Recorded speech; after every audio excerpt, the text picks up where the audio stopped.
So I was talking to a gentleman yesterday, and he grew up in North Carolina, and he is a white man. He went to a school of immigrants in North Carolina, a very different experience.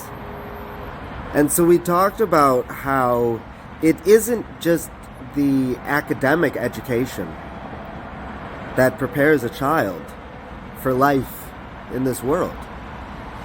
It is those experiences, the context of that education, that also has such a tremendous impact on how an individual sees and experiences the world.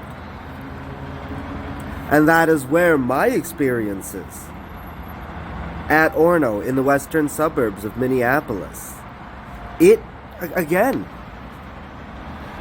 when the bus picked us up to go to school, every now and again, Kevin Garnett's Mercedes SUV would be following us for part of the way. And I believe it was my neighbor that sold him his house. That's not normal. And then being able to be surrounded by that cognitive presence and experience, that social experience,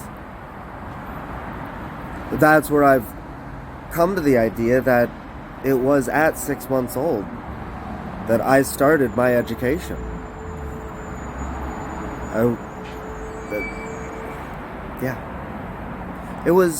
It was interesting, and it has been difficult to understand. And it has taken such time to process because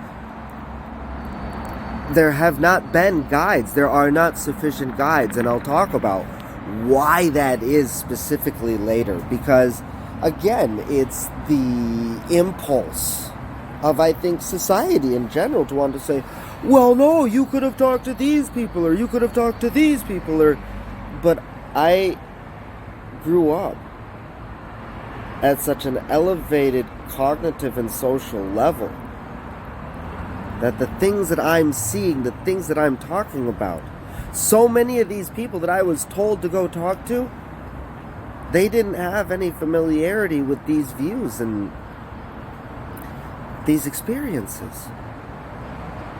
So they didn't have anything that they would be able to tell me. Just wasn't applicable. And that was frustrating for me and frustrating for them. But frustrating for me especially.